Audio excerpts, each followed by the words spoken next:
Evet. Nereye gidiyoruz Ceren aşkım? Kuaför. Ceren'in saçlarının rengini değiştireceğiz. Değiştireceğiz. Değiştireceğiz tabii. Biraz koyultacağız çünkü güneşten hepsi yıpranıp ve açılıyor.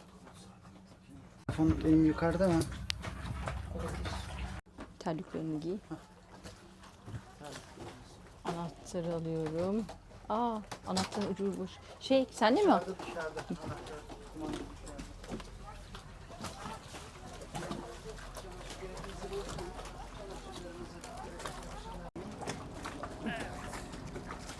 Şimdi Ceren'i alacağız. Bekle. Şimdi. Tamam. Ben şu musluğu Aldın değil mi anahtarı?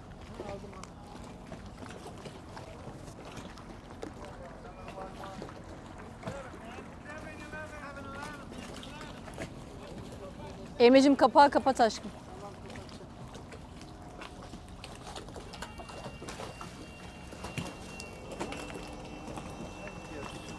Buradaki su ve elektrik pedestallarını kullanabilmek için enteresan çok güzel sistem. Böylesini görmemiştim. Triton diye bir uygulama yüklendi. Aplikasyon işte şeyden Apple Application bilmem ne. Oradan hem 10 euro para yüklüyorsunuz. Bu 10 euroyu hem elektrikte hem suda kullanabiliyorsunuz. Güzel bir sistem. İstediğiniz zaman açıp istediğiniz zaman kapatabiliyorsunuz. Hani aslında her şeyde nedir o, her Yunan adasına böyle bir sistem kursalar, diyelim 10 euro yatırdık, 5 euroyu harcadık, 5 euro kaldı. Ne yapıyoruz biz? Yani diğer adalarda kartla Bence en güzeli ne biliyor musun? Ya dediğin gibi uygulama ya da bir tane kart olacak o aldığımız her adadan. geçecek. Her adada geçecek her o. adamın Çünkü çok farklı saçma kartı ya. var. Bizim diyelim 20 euroluk su aldık şeyde, nedir o? Para ödedik Siros'ta. 12 euroluk harcadık. 8 eurosu orada kaldı pedestalda. Bir daha Tinos'a gider miyiz? Şöyle, öyle şu 2 sene önce Tinos'a geldiğimizde gene öyle bir para kalmıştı. O kartı ben saklamıştım. Tinos'ta kullandık. Hani duruyor o kartlar. Gerçi İçlerinde aklımızda para yoktu şeklinde. Tinos'a gitmek de. He? Aklımızda Tinos'a gitmek de yoktu aslında bu sene. Böyle bir anda değişti, gelişti. Evet. Gelişebiliyor her şey çünkü her şey havaya bağlı. Havaya Zaten biz bağlı. buradan da yarın sabah atıldığımız için Ne yazık ki şöyle bir durum var. Bu liman charter teknelerinin limanı. Bu Onlar kiralık bağlanıyor. teknelerin, onlar bağlanıyormuş. Onlar bağlandığı için Cuma günü geliyorlar. Cuma saat 12'ye kadar çıkmanız lazım dediler bize. Cuma gelip yerleşiyorlar. Büyük ihtimalle ya cumartesi ya da pazar çıkıyorlar havaya göre ama bunlar tabii buradaki insanlar, turistler bir hafta tatile geldikleri için, bir hafta kiraladıkları için gün kaçırmamak adına hemen çıkıp gidiyorlar aslında. Çok da Evet. beklemiyorlar ki yarın öyle aman aman bir hava yok. 17-18 esiyor ama hani bir şey değil. Onlar 30 knotlarda bile çıkıyorlar. Yeter ki güneş deniz olsun diye. Tabii. Adamlar dünyanın öbür ucundan geliyorlar bir hafta tatil için Tabii. yani. Belki sene yanımızda bir tekne vardı. Biz Nausa'daydık. Kiralamış. Dışarısı 35 knot esiyor. Korkunç, acayip bir dalga bilmem ne. Çıkmadı ama Adam Avustralya'dan gelmiş. Karısı, çocukları ve bir haftası var. evet. Hatta bir hafta değil, 6 gün aslında. İşte yani ne oldu? 3-4 gün o fırtına ama yani orası felaketti yani. Bir de çok kuzey kötü. esiyordu. Bir de çıkılacak gibi Kuzey değil. esiyordu ve esen tüm dalga, rüzgar her şeyde kuzey liman Limanın şeyde içindeydi. olduğu için, kuzeyde olduğu için içeri giriyordu. Bir de şöyle de bir durum. Şimdi adam hayatında yılda bir hafta tekne kullanıyor. Ve o tekneyi o rüzgarda çıkartmak ve tekrar sokmak, bir yerlere yanaşmak, demir atmak, yani kaptanlığı bu konudaki şeyleri iyi. Ana ne enteresandılar. Evet. Onlara bakınca oldum. Kafam karıştı. Tabii. İnsan oluyor acaba nereliler? Aha. Bir hafta kullanınca senede hani o yetenekleri çok iyi değil. Adam o rüzgarda çıkarsa o tekneyi batırır. Bir de Batar yani o tekne. tekneye biraz da yapması lazım. Yılda bir kere kullandığı için insan unutabiliyor yani. İşte onu söylüyorum yani. Kavraması lazım işte. Bir de her tekne birbirinden farklı kondisyonda. Bu arada feribot geldi. Bu arada neredeyse 20 dakikada bir, yarım saatte bir büyük feribot geliyor. Bazen yanaşıyor. 2 tane geliyor, 2 tane Aa, aynı evet. anda gelip aynı anda çıkıyor. çıkıyorlar. İnanılmaz. Ve adaya akın akın insan geliyor. Akın akın geliyorlar. Kamyon kamyon. Trafik o şey gelince, feribot gelince feribottan inen insanları alan otobüsler var.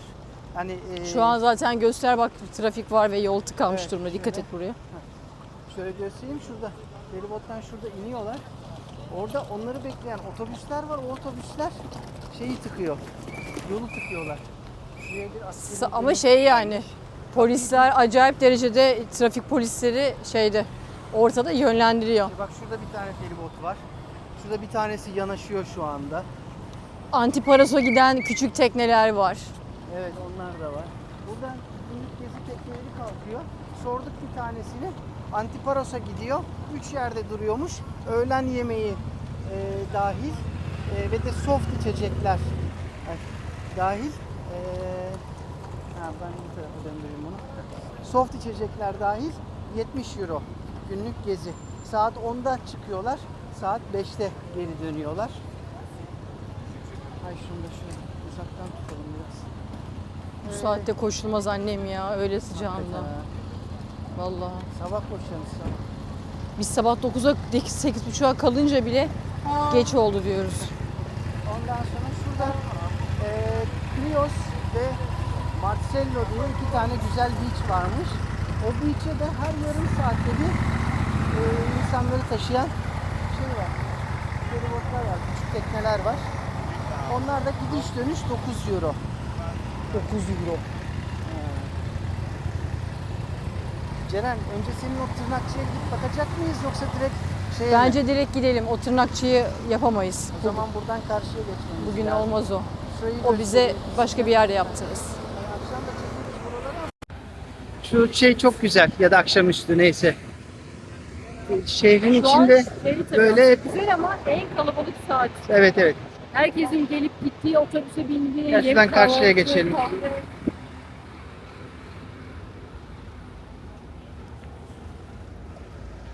Burası diğer adalar gibi değil. Burası 24 saat neredeyse yaşıyor. Yani diğer adalarda yok. evet, diğer bazı örneğin buradan mı? Şeyde örneğin Limnos'ta her yer saat 2'de kapanıyor. Saat 5'te 6'da tekrardan. Çok kibarsınız Ceren Hanım. Şey var, bir tane balı var. Evet evet. Saat 5'te 6'da tekrar canlanıyor yavaş yavaş. Saat 7'de en böyle canlı haline geliyor. Ama burası hiç siesta yok. Ne restoranlarda ne kafelerde. Ama burası küçük Mikonos. Özellikle Naus'a küçük Mikonos yani. Sen emin misin şu tarafta olmadığına da bu tarafta olduğuna? Alkaban yine var. Peki. Ben Alfa Bank'ı şurada hatırlıyorum da o yüzden. Belki de gençlik farkında değil. İçeride mi kaldı o? İşte onu söylüyor. Buradan gidiyor değil mi? Ha.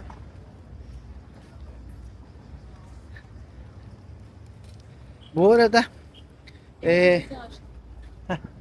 şöyle. Oh. Şöyle tekrar kendimize döndürelim. Vallahi yürüyemiyorum çekim yapmaktan. Bir şey diyecektim ya, gene Bir şey kafa söyleyeceğim gitti. bir de. Lütfen bu izleyen değerli insanlar, bizlerin anılarımızı, gezdiğimiz yerleri bizimle beraber gezer gibi izliyorsunuz. Çok da güzel yorumlar geliyor ama sadece izliyorsunuz. İzlenmeyle beğeni sayısı arasında o kadar fark var ki. Lütfen beğenmeyi unutmayın. En önemlisi beğenmek. Hani isterseniz tabii ki yorum da yapın. Yani yorum da yaparsanız bizim için de iyi Yani olur. seviniriz. Etkileşimimiz artıyor. Daha fazla insana ulaşma şansımız oluyor. Evet, ama beğenme konusu gerçekten önemli çünkü bu birçok insanda tabii böyle, dikkat edelim. Birçok YouTube'da böyle, sosyal medyada, Instagram'da falan da böyle. Yani video 10.000 izleniyor ama 2.000 kişi beğeniyor mesela. 2000 bile değil, 500-600 Atıyorum beğeniyorlar yani. Öyle geldik. Geldik. Kuaföre geldik. Evet, şimdi hairline. İçini çekmeyelim bence. Ha. Yani insanlar hoşlanmayabilir. Tamam. Hairline. Birazdan güzelleşip geleceğim. Hadi bakalım kapat. Neydi adamın ismi? Panos. Tamam, hadi bakalım. Saat 12:25 geçiyor. Kapatacağım. Yenilenip geliyorum. Nerede? Saçlar boyanıyor. Az önce Ceren'den dur mikrofonu açmam lazım. Benim mikrofon çalışmıyor gibi geldi bana. Ceren'den öbür mikrofonu almak için geldim. İyi ki de gelmişim. Ortalık karışmış, adam beni görünce çok mutlu oldu. Gel gel ne olur tercüme et diye. Ben sanki ben biliyorum, anasını satayım, ne diyeyim. Neyse bir şekilde bir şey katalog getirdiler. Katalogdan Adam da, ben ona örnek gösterdim telefonumdan. Adam da konuşuyor, kadın da konuşuyor. Ben şimdi ne diyeceğimi anlamadım. Ama buradan fotoğraf gösterdim istediğim rengi. Tamam. Eski fotoğrafları. Tamam. Neyse işte sonuçta istediği rengi yapabilmek için güneşte açılıyor diye bir koyusunu yapıyorlar falan filan. Tamam yeter. Ben çıkıyorum artık, kadın kuaföründeyim.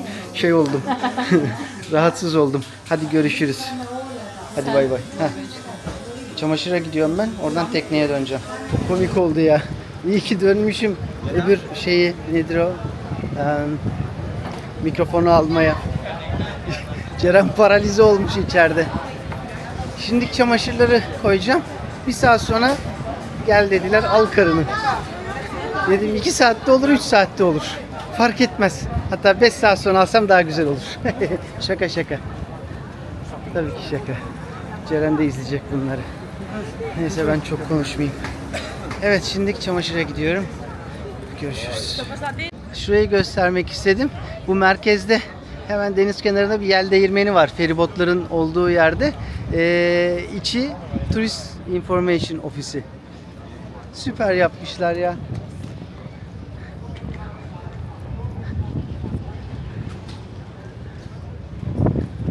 Bunu da göstermek isterim. Bakın bu bir kargo gemisi. Üzerinde ve içinde tırlar. Ve bu tırlarda işte buraya, adaya işte hani yiyecek, içecek, mobilya, ya her şey bu gemilerle geliyor. Geminin üstünde şeyler var. Yakıt, gaz, bunlar gaz şeyleri, gaz yazıyor üzerinde. İşte yakıt, gaz neyse onların tankerleri var. Geminin içinde de muhtemelen tırlar var. Tüm adalara böyle kargo gemileri geliyor ya da öbür feribotların içine de, ufak adalara feribotların içine de geliyor bu tırlar. Sonuç itibariyle buralara gelen her şey gemilerle geliyor. Ciddi zor ve pahalı bir operasyon bu. Ama buna rağmen hani bizim ülkemizden çok daha uygun fiyatlı yiyip içip kalabiliyoruz. Şeyi de söyleyeyim. Liman, az önce liman parasını ödedim. 2 gece kalıyoruz. 2 gece için 25 euro ödedim.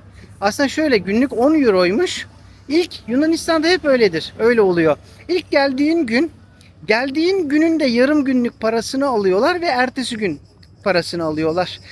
Bu da işte günlük 10 euroysa bizden 15 euro aldılar. İkinci günü zaten normal 10 euro. Yani günlük 10 euroya kalıyoruz burada. Hani biz 4 gün kalsak toplamda 3 gün 10, bir günde 15 euro, 45 euro ödeyeceğiz. Paros, Küçük Mikonos. Böyle bir yerde günlük 10 euro, yani yaklaşık 470 lira bugünün kuruyla kalmak inanılmaz güzel. Yani elektrik, su da var bu arada. Hani onlara da ekstra para ödüyorsunuz ama çok aman pahalı bir şey değil. Gayet güzel. Türkiye'de Bodrum'da ya da işte Marmaris'te, orada burada bu tür böyle turistik yerlerde bir gece kalmak istediğiniz zaman 4-5 bin lira, 7 bin lira, bazen 10 bin liradan aşağıya para istedikleri olmuyor. İnanılmaz. Aradaki fark uçurum. Böyle. Hazy Wash. Self service laundry. Her yerde vardı. Yes. 5 tane makine var. 5'i de dolu. Bir tanesi 17 dakika sonra bitecekmiş. Oraya bıraktım. 17 dakika sonra geleceğim. Saat şimdiki çeyrek var. Bir de gelirim. Koyarım çamaşırları. Evet, şimdi bir yerde mi otursam yoksa tekneye mi geçsem? Tekneye gitmek 10 dakika, dönüş 10 dakika, 20 dakika mantıklı değil. Bir yerde oturmakta fayda var.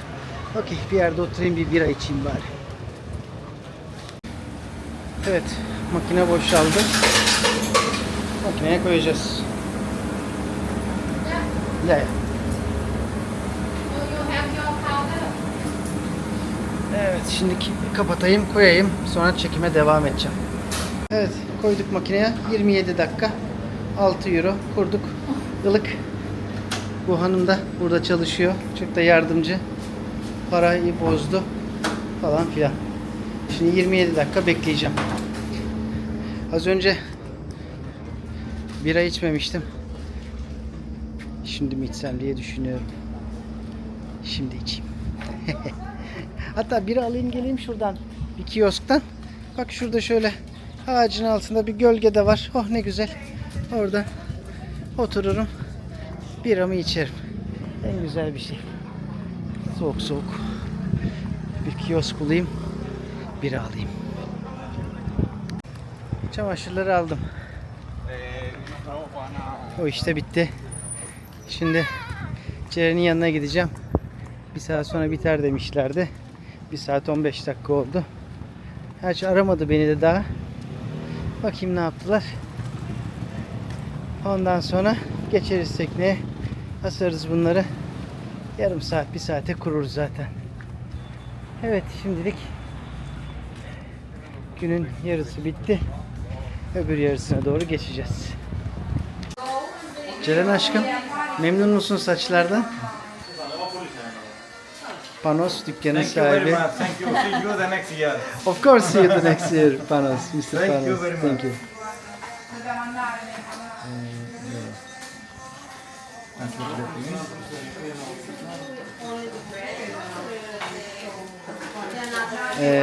Toplamda 105 euro tuttu. 20 euro kesim, 50 euro renklendirme. 35 euro da fön dedi. Evet, fön çok pahalıymış. Böyle çekme dedi. Kadın hemen yaparım. Tamam. Thank you very much. Thank you. Thank you. The next year. Efaristofoli. Thank you so much. Thank you. İşte böyle çamaşırları içeriye ip geriyoruz. Saçlarımız da olmuş. Ceren'in Biraz saçları. koyu oldu. Bir de adamın uçlarından al dedim. Adam böyle kesti saçımı. Senin yapacağın iş. Neyse hala saçım var, o yüzden mutluyum. Siz hiçbir kadının bir kuaförden çıktıktan sonra tam, net, mükemmel bir şekilde mutlu olduğunu gördünüz mü? Gördük. Herkes kendi kuaförüne gitsin, riske girmeyin. Ben ettim, siz etmeyin. Evet, çamaşırları astık. Havluları ve şortları dışarı astık. Bunlar yarım saate kurur. Evet. Bitmeyen bir temizlik. Şimdi size Mr. Muscle'la tanıştıracağım.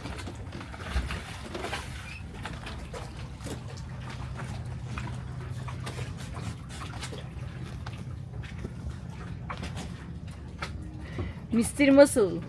Mr. Masal, evet. Her yerde. Mr. Muscle her yerde. Gıcır gıcır. Allah aşkına 2 kere yıkandı, silindi. Ona rağmen Ona çıkan rağmen kiri. hala çıkana bak.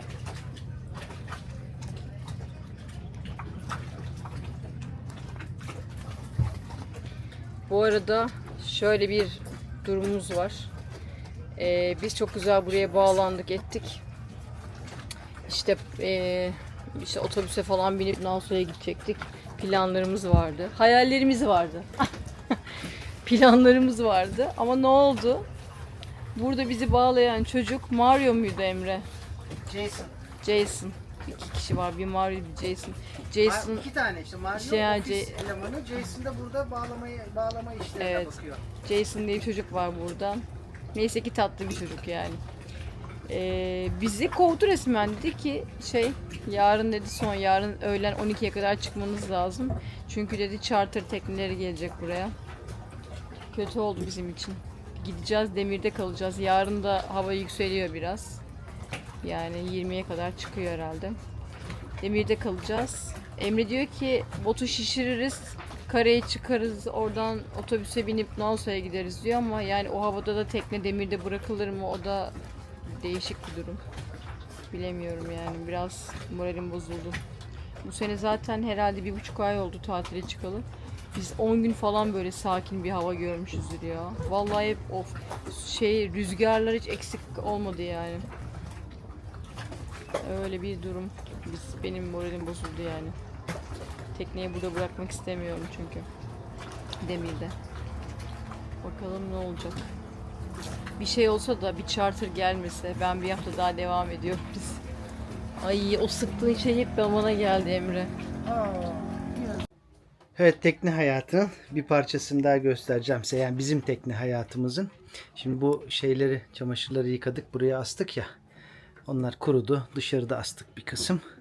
Şimdi Ceren'e bakıyoruz. Ceren ne yapıyor? Ben kocasımı ütüsüz çıkartmam dışarı. Yatak ütüsü. Evet. İtinayla ütülünür. Bu arada bu benim en sevdiğim tarzdır. Ütü masası olsa da ben burada ütülerim. Burada Çünkü ufak... daha basit oluyor. Ha. Yani illa o ütü masası çıkmayacak. Ben bekarken de böyle yatakta çok ütülerdim. Bir şey diyeceğim. Burada ben bir ütü masası aldım buraya. Çok güzel. Yatağın üzerine konabilen. Çok komik. Cüce ütü masası gibi. Olsun, güzel. Gayet de işe yarar. Yani çok mantıklı değil tekne için. O neresi için mantıklı? Çok mantıklıydı. Yatağın üstüne konuyordu işte. Aşkım sabit durmuyor ki ayağı. O bence sert bir yere konur. Belki masaya falan konur. Tam masada yapabilirdin. Aldım ama işte Ikea'da satılıyordu. Gördüm. Bir aydınlanma yaşadım. Ama beğenilmedi. Ne yaptık? Aldık, depoya koyduk. Ben İsteyene gönderebilirim. yatakta Ufak ütü masası. Öyle de tişörtler, şortlar, mortlar Ceren işte ütülüyor. benim ütülenecek bir şeyim olmadığı için Emre'ninkileri ütülüyorum. Hayatımda 2 tane yapmayı sevmediğim şey var. İş var. Ben ütü severim bu arada. Evet. Genelde kimse sevmez. 1. Ütü. Hayatımda hiç sevmediğim bir şeydir ütü. Nefret ederim. 2. Yatak toplamak. Askerlik haricinde hayatım boyunca hiç yatak toplamadım. Ya bu yatak akşam bozulacak zaten gene. Bence Niye topluyoruz? insanlar burada sana şey yapmalı yani. Eleştirmeli. Yani bu doğru değil. Beni de alkışlamalı. Birisi beni kıskanıyor. Gerçekten kıskanıyor.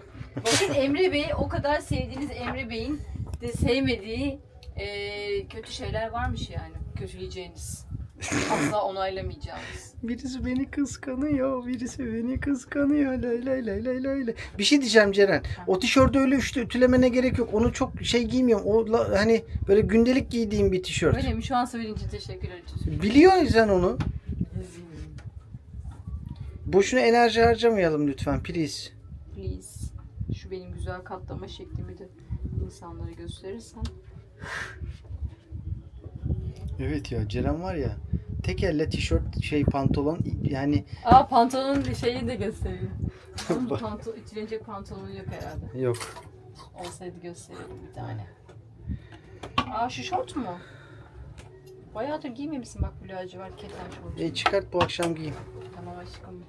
Bir de şunu ütüleyeyim. Gömleğini. Ben bu gömleği ütülememiş miydim? Tekrar mı yıkadık sonra? Evet. Tekrar yıkadık, evet doğru, o mandal iz yapmıştı. Teşekkürler. Evet. Hayatımızın parçaları.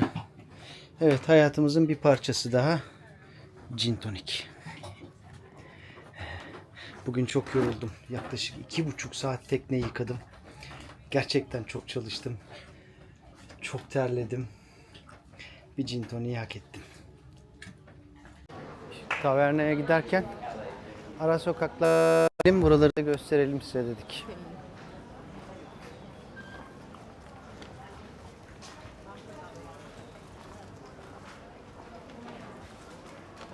Ceren, böyle mi gidelim? Yok aşkım, soldan git. Soldan mı? Burada. Tam şurası nereye benziyor biliyor musun? Tam Mikonos'un çarşısının çıkışına benzemiyor mu yukarı? Doğru. Birebir aynı ya.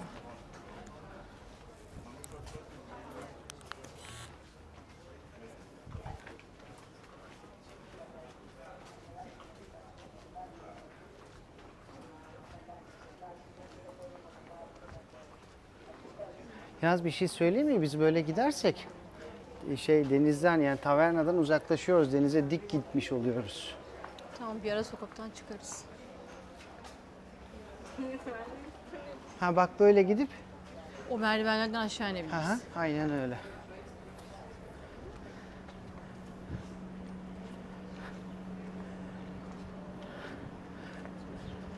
Şurası çok enteresan. Şeylerin eski mermer kalıntıları, bu da eski, yapılan şey de eski. Böyle üst üste koyup kale gibi bir şey yapmışlar. Paroika. Ha, Bizans kalesiymiş. Proto-Byzantine Castle of Paroika. Şöyle. Kuşlara yuva olmuş. Buradan geçiyorum Ceren aşkım.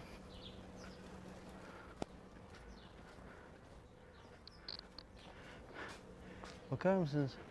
Üst tarafta ev var. Altı böyle Bizans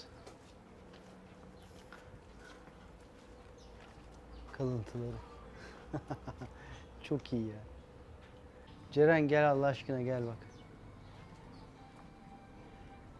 Üst tarafta evler var ama altları temeli Bizans şeyi. Kalıntıları. Aralarda bak güvercinler var, yuva yapmış. Onlara Oraya rağmen, girmesi, oraya girmesin diye onlara şey yapmışlar. ama ona Plastik rağmen girmiş yuva girmişler. yapmış oraya. Çok güzel burası ya, harika. Buraya hiçbir şey olmaz.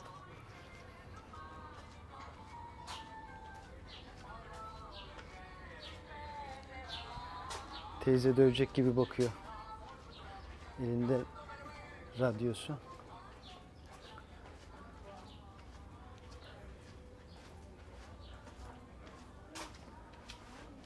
Burada böyle evler, evler, evler. Küçük küçük, güzel, beyaz. Bu en baştaki teyze o kadar kötü baktı ki. Onu söyledim ben de. Gerçekten Ha, dövecek beni gibi oradan bakıyor. geçirmeyecek. İkimizden birini öldürecek zannettim. Dövecek gibi bakıyor dedim ben de.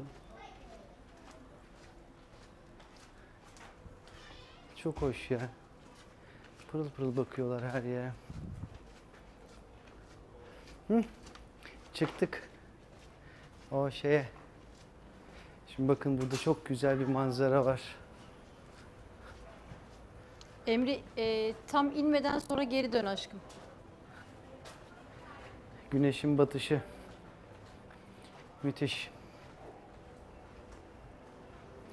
Yes as. Burası çok güzel bir manzaraya karşı, gün batımına karşı kokteyl bar. Geldim. Fotoğraf çekelim aşkım, çok güzel görünüyor.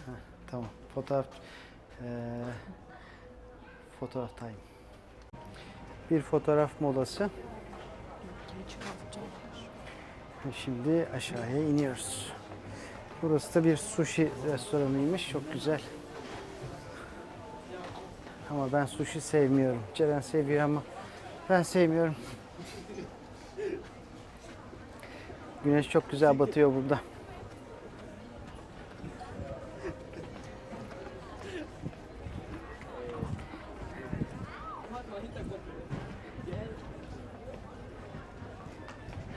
Tavernalar ufak ufak dolmaya başlamış.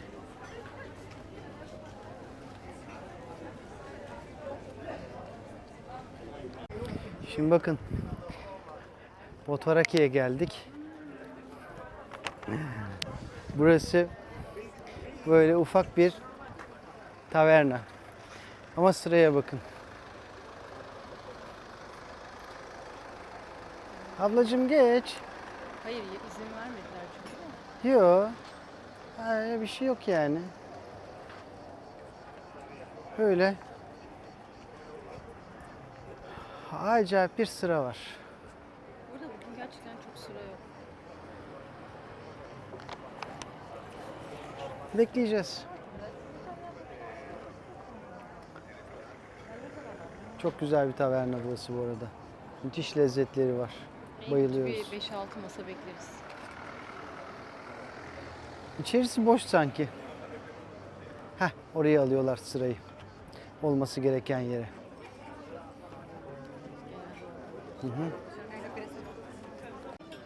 Yaklaşık yarım saat sıra bekleyeceğiz.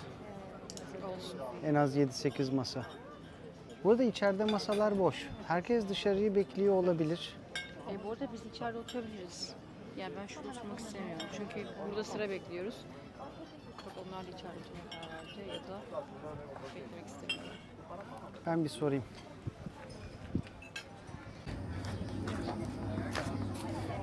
Kuyruğu bir çekmek istiyorum size. Biz de ortasındayız. Herhalde bir yarım saat civarında bize de sıra gelecek. İçeride oturmayı seviyoruz. İçeride oturmayı seviyoruz dedim çünkü Dışarıda da seviyoruz da şu an sıra olduğumuz yerde insanlar oturuyor ya. Onların öyle sıra olunca böyle sıradaki insanlar sanki bizim gözümüzün içine bakıyordu. Kalk. Gidin artık. Sanki öyle söylüyor gibi oluyor. Ben rahat yemek yiyemiyorum. Mesela şöyle patatesi atom yapmadı. Şöyle patatesi cacıkiye batırıp böyle yemek istiyorum mesela ama ne oluyor? Buradaki adam bakıyor. Gözünün içine bakıyor diyor, kalk diyor. İçeride otururum. Gerekiyorsa mutfakta yerim. Yeter ki bu şeye maruz kalmayayım.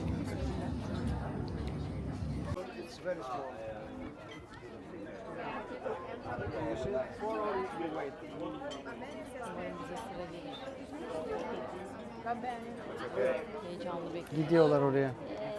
Adam yok oraya gidiyorlar. Senin istediğin Tamam. masaya. Orası dedi çok küçük dedi. İster misiniz dedi. Bunlar da olur dediler.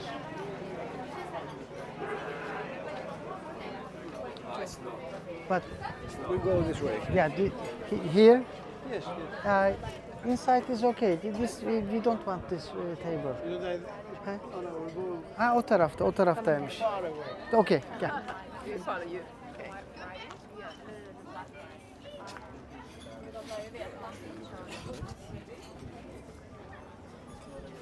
Which one you like? Ha, burası. Tamam şuraya oturalım. Okay. Okay. Is there any inside? Inside. Dur, No, no, at the moment. yokmuş içeride.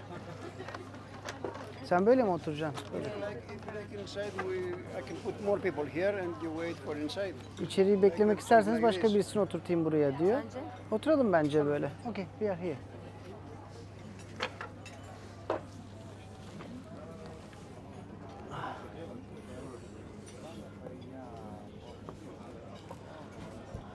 Arkamızda sıra var. Görüyorsunuz zaten. Ben arkamı döndüm artık. Emre nasıl yemek yer bilmiyorum yani. Bu şekilde Emre nasıl yemek yiyecek bilmiyorum. Herkesin gözü Emre'nin gözünde olacak ama bilmiyorlar ki bize akşam yemeği, rakı sofrası saatlerce sürer ve hiç kalkmayız. Artık garson evine gidene kadar biz otururuz. Like to check a table inside to check. Okay, if you can sit there. Yes. Can you come with me? Of course, just a moment. İçeriye bir gel dedi. Ya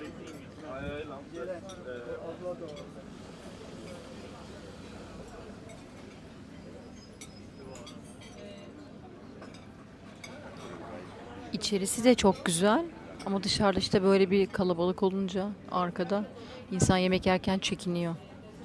İçeride köşede bir masa var. Duvar kenarında. İster misin? Olur sence? Olur olur. Sen memnun musun buradan? Ha? Buradan memnun musun? Orası mı burası mı? Söyle içeride duvar kenarı. Tamam oraya gidelim. Rahat rahat diyelim. Tamam. Inside.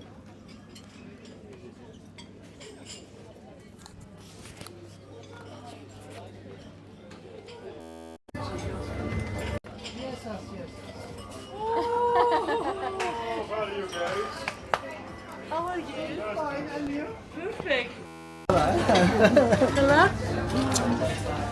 How are you? Busy, busy, busy. Busy, busy. What was We are that? here. Always.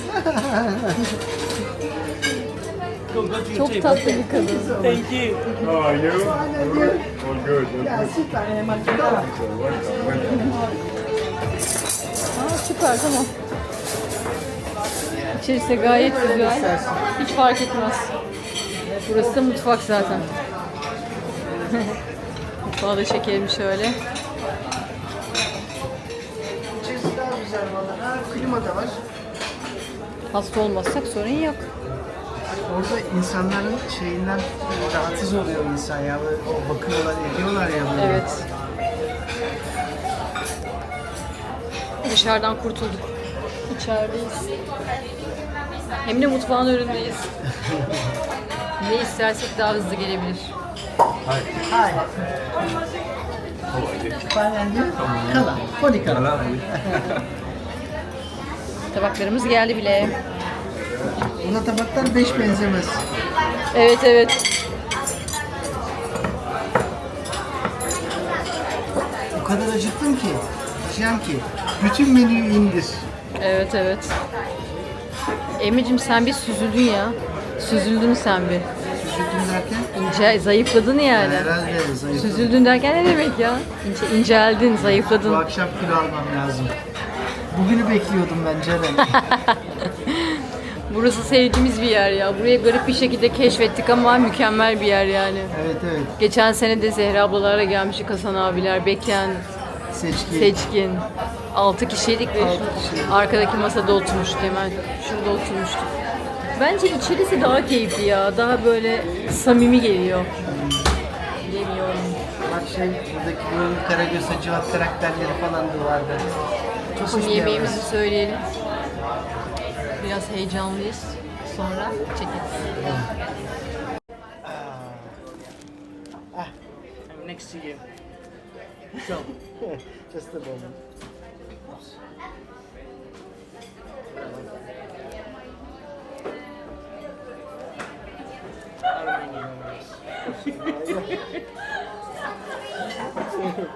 Yeah, I know. A Greek salad. oh yes, Of course, Greek salad. You want bread? Yes, please. And the mezes istiyorum O aşkım. zaman pizza söyle.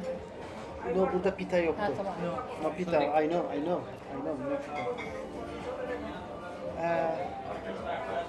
Kalamar söyleyecektim, küçük kalamar. Small. Feta with Feta with honey. Onu en Evet, son. but the last. At the end. Yeah, at the end, please. O çok şekerli ya. Smoked aubergine with garlic and feta cheese. French fries, please. Important always. Important always. And tzatziki. But tzatziki. Tzatziki. Tzatziki. Tzatziki. The seafood. Yes. The Do you calamari. have calamari? Yeah, grilled calamari. Perfect. And what's your suggestion? The other one, the seafood. So, instead of calamari, the most, if you like the shrimps, Yes, of course. they take the Yes, souvlaki. yes. O şirin sullaki'den söyleyelim. Hani şişe geçirilmiş Is calamari kalamar and var shrimps diye together. kalamar ve Ha ondan yemiştik bu arada. Aha, Ondan aha. gelmiş söylemiştik. You want and the calamari and this? yes of course. Why Small, not? small kalamardan söyle. Yes, yes. Yes, yes, You remember? always. I'm following your Instagram. I know. My husband tell me. My husband tell me. Come on. Perfect. Okay. Πάρα πολύ ωραία. Teşekkür ederim. Ya. I remember. Ya, you I remember. Süpersin. I remember always. Yazmış Ya yazmıştı ya. Efaristopoli.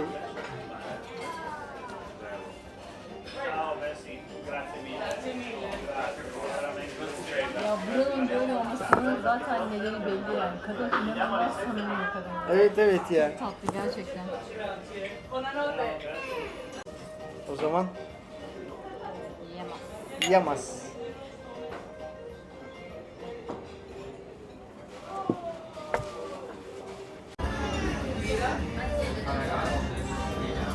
Bu közde patlıcan, zeytinyağı ve üstünde feta peyniri, klasik Greek salata, caciki. Şimdilik bunlar. Ekmek, yarım litre beyaz şarap, 1,5 litrelik de su. Hani burası ne kadar gelecek diye bunu paylaşırız.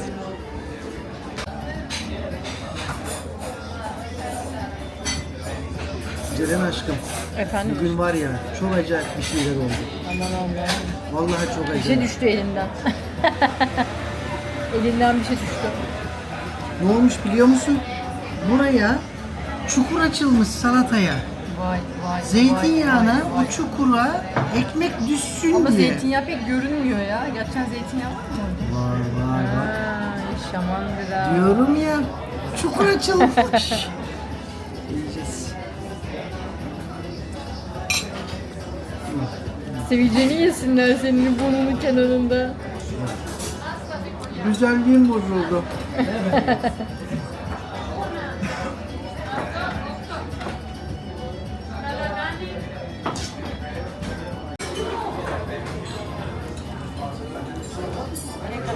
Karidesli kalamarlı bir şiş söyledik. Allı feta geldi. Var ya. Baby kalamar. Altında Fava. fava var. Üstünde de küçük kalamarlar var. Baby kalamar. Baby kalamar. Caciki, patates, grek salat ve feta peynirli patlıcanlı Gözleme. Emre. Bu da sürekli salatasını ekmeğe düşüren adam. Yine düşürdü bak ya. Bu ekmekler çok yaramaz. Düşüyor.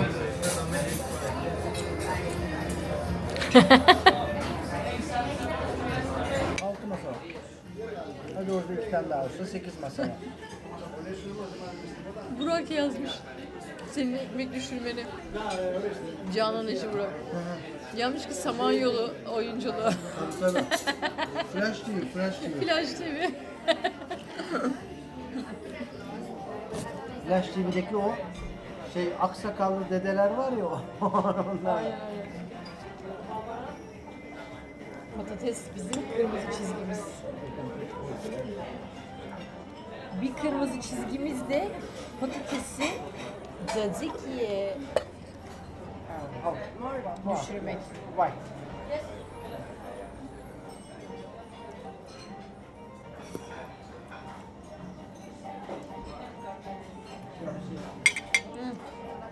Tamam. Yavaş aşkım.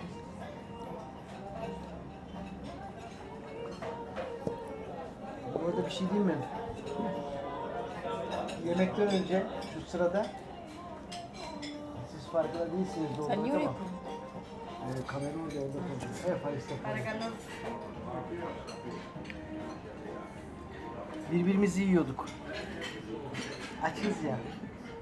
O açlık tavan yapıyor bir süre sonra. No problem. No problem. No problem. Of course no problem. Please. Paragalo. Burada bir paragola kelimesi var. Her şeye paragola diyebilirsin. Rica ederim Paragolo. Hoş geldiniz Paragolo. Telefonla alo demiyorlar, paragola diyorlar.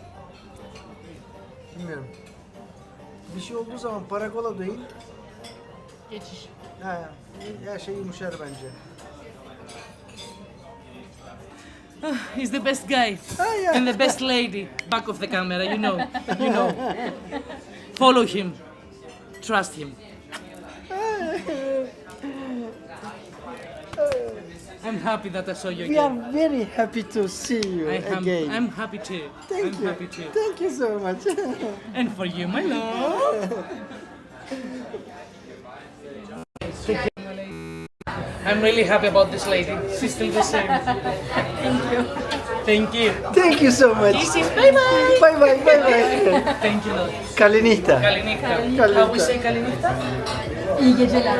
İyi geceler. İyi geceler. Teşekkür ederim. Bye bye. Teşekkür ederiz.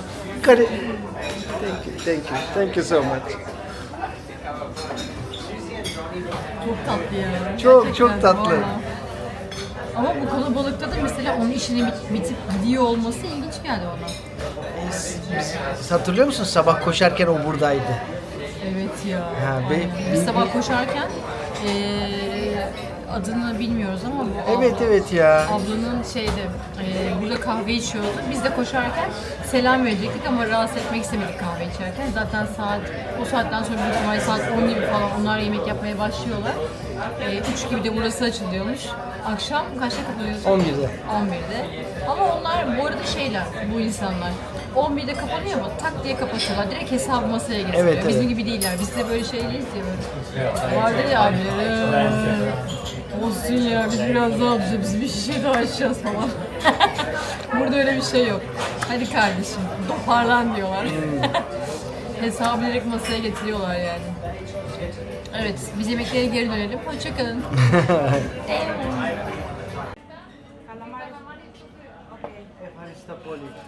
It's very delicious. Bye bye. Kalinihta. Kalinihta. Bye bye. Hadi çıkarın lan. Kalinihta. Thank you so much. İyi geceler. İyi geceler. İyi geceler. Thank you. Carlita.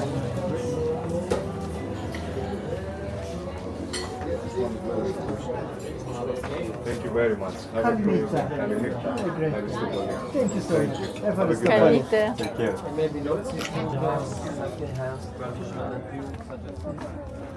Çıktık. Hala acayip bir sıra Saat var. kaç biliyor musunuz? 10'u 25 geçiyor. Ve hala acayip bir sıra var. Ve bu taverna saat 11'de kapanıyor güya. Çok acayip değil mi? Müthiş. Ha burada ne kadar para ödedik? 79 euro para ödedik. 2 tane patates söyledik bu arada. Size çekmedik. İkinci patatesi söyledik. Aç köpekler. İkinci şarabı da söyledik. Yani 1 litre şarap geldi. 1 litre beyaz şarap, 2 tane patates kızartması ve patates. Yani patates ne kadar değişik olabilir ki ya? Normal patates diyorsunuz değil mi? İşte o kadar değişebiliyor yani. Gerçekten çok güzeldi. Böyle sanki tatlı gibi, şeker gibi böyle süte batırılıyor. Değişik yani anladın mı? O kadar lezzetli ki. Sonra bir tane ballı feta söyledik. Feta vitani. Ondan sonra iki tane diyorum. Bir porsiyon, 2 ayrı şiş vardı. Karides ve kalamar. Souvlaki. Yani şişeye batırıyorlar. Şişte böyle ızgara Şişte yapıyorlar. ızgara yapıyorlar. Bir porsiyon Baby kalamar. altında baby kalamar ama altında da şey var. Fava var. Onlar biraz daha yumuşak yapıyorlar favayı. Güzeldi bu arada. Onun dışında bir tane Yunan salatası, Grek salat. Bir tane tzatziki. Bir tane ekmek. bir tane Yok bir de şey vardı. bir ekmek, patlıcan közleme ve üzerine feta peyniri. Zeytinyağlı. Zeytinyağlı aynen. İşte 1,5 litre su, bir sepet ekmek. O kadar. Bu kadar. Değil mi? Evet. Başka bir şey söylemedik. Hepsi müthiş Hepsi lezzetliydi. 79 euro tuttu. 79 euro yani. Ya biz niye kendi ülkemizde böyle yiyemiyoruz ya? Neden yani? Neden? Güzel olan ne biliyor musunuz? Menüden bir şeyler sipariş verirken acaba bu kaç liradır da hani biz bunu yerken rahatsız olur muyuz fiyatından diye düşündüğümüz hiçbir şey yok. Gerçekten hiçbir şey yok bu arada yani. mesela 79 değil, hani 80 değil atıyorum. 120, 150 bile gelse o tabaklar zaten verdiğiniz parayı karşılıyor. Yani o kadar çok porsiyonlar büyük ki. Bu arada şöyle bir şey var, pizzacı var burada. Biz evet yemedik ya. ama yani keşke zamanımız olsa belki pazar günü gelip yiyebiliriz. Ya var ya burası Burada dün şu kaldırımın sonuna kadar sıra vardı. Dedik ne sırası bu? Hani ben dondurma zannettim saat 11'de. Pizza, sandviç ve içki miydi? Neydi? Bira. Kokteyl, bira. soft drink Soft ve bira. drink, ya aynen. Ya vay nasıl bir sıra var anlamadım. Bu mekan benim favori. Bayağı güzel. Ortam güzel yani. Hayır Böyle- aslında Ceren buranın Bohem. şu masası. Bohem. Dayı şu masasını çok seviyor Evet ya. evet ama baksana çok güzel masası. Neyse biz tuvalete gidelim bir tekneye. Sonra belki bu bohem yere gelip otururuz. Yani aynen biz şimdi şeyi konuşalım. Mesela bir önceki adada, o rüzgarlı olan adada Siros'ta bir mekana gittik yani bir restorana gittik. Orada da ilk defa biz hep normalde kapıda menü olur ya biz menülerin fiyatlarına bakarız. İlk kez fiyata hiç bakmadan rezervasyon yaptık. Niye böyle bir şey yaptık bilmiyorum. Çünkü bir böyle- gün önce o masada ki şeyli şirimpli makarnayı görmüştük, gördük. beğenmiştik. Ha, bu Şirimpli arada makarna.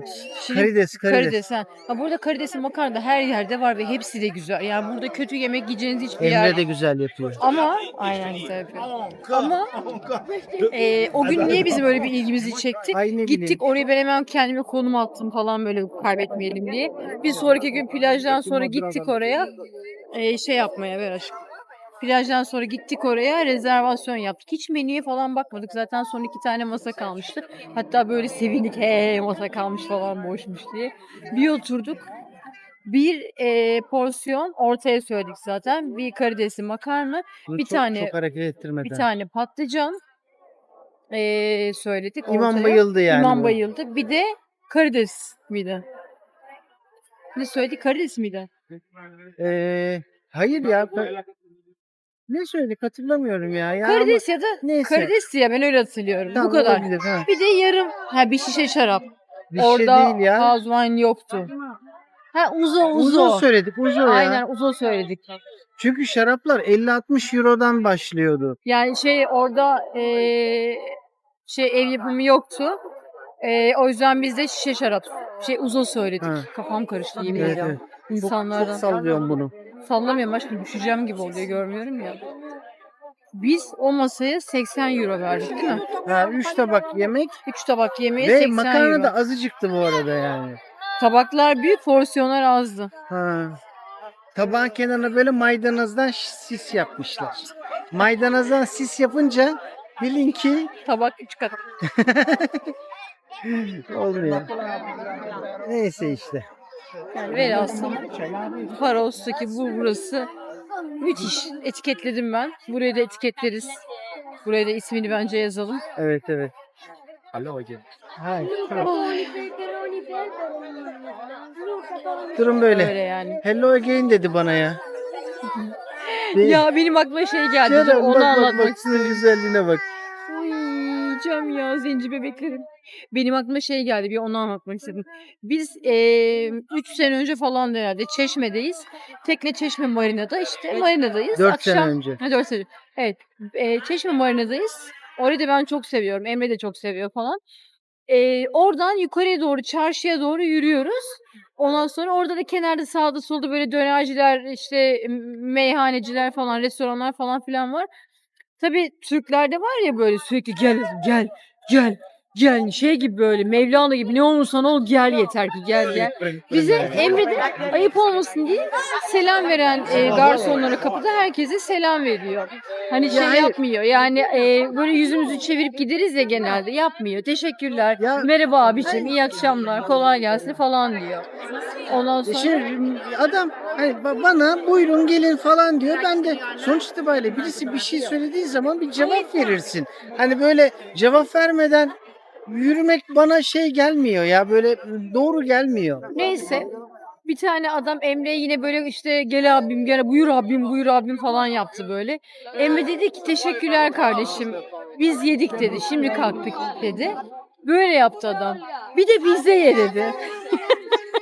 Evet ya. Ya ne dersin o adama ya? Bir de bizde ye ne demek ya? Ulan yemişim lan anasını satayım yemişim. Deliriyorum her defasında onu her hatırladığımda ya. Ya böyle bir saçmalık olabilir mi ya? Sonra turist çekmeye çalışıyorlar yani. Gel bir de bizde ye.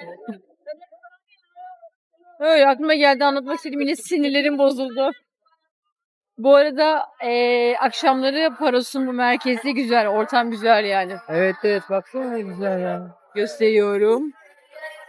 Böyle sağlı sollu barlar, kokteyl barlar var. Karşıda hemen deniz kenarında tavernalar var, restoranlar, kafeler yan yana. Ceren benim müziklerim çalıyor. Yok şimdi değil şimdi değil.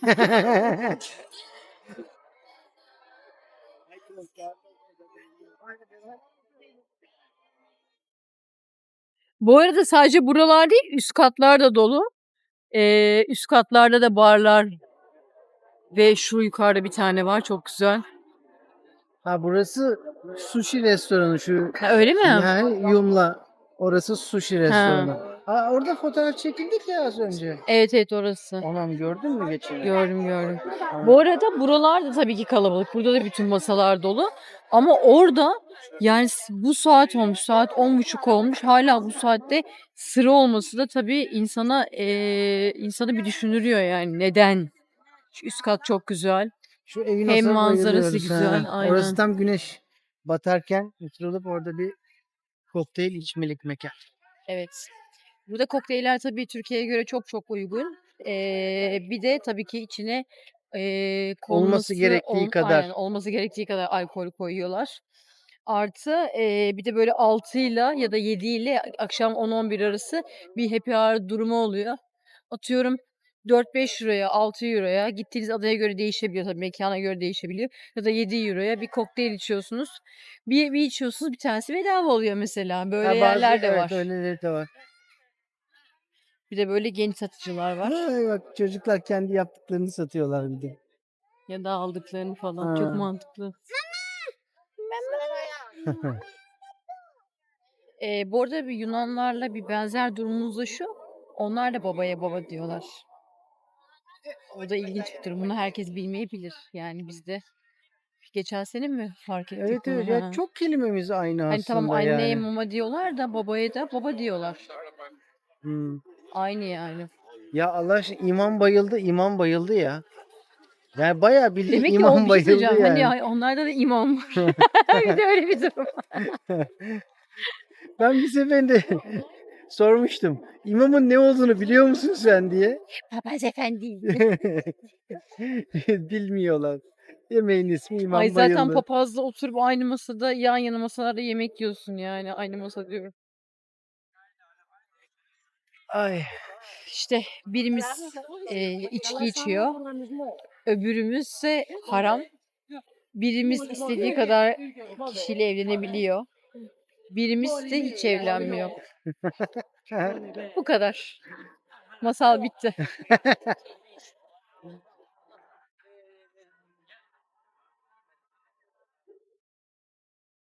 Bu yol şeye kadar gidiyor bu arada. Hem feribot iskelesi. Zaten şu an solda hemen bir feribot var.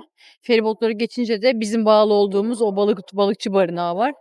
Oraya kadar ilerliyor ve sağlı sollu sürekli restoranlar, kafeler, barlar, ondan sonra küçük böyle mağazalar, butikler var. İşte şapka satılan, bayraktır, işte kartpostal ya da işte adaya özgü Hediyelik eşya hediyelik dükkanları. eşyalar Ha. falan. Aynen sağlı sollu var. Tabii Yunanlılarda da böyle bir Maç futbol var durumu herhalde. var Kimin yani. maçı bu? Emin. Bana da bak. Aşırı ilgili Sanki ya, aşırı. bana da bak. Aşırı ilgili. Futbolun feysinden anlamaz. Anlama. Yani yok kuralları biliyorum. Ama yani hani gerçekten Futbol deyince de hemen şey yapıyorlar ya böyle. Penaltıyı söyle penaltı. Penaltı ne? Penaltının anlamı ne? Falan.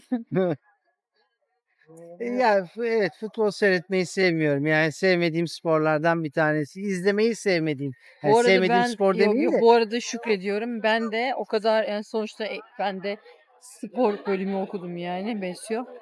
Ama tek ilgilenmediğim, tek sevmediğim bir branş varsa o da gerçekten futbol. Hiç sevmiyorum yani. Seni sevmemen, ilgilenmemen de benim hoşuma gidiyor. Teşekkürler. Diyeceklerim bu kadar. Hadi birazcık yürüyelim. Teşekkürler. Happy wife, happy life.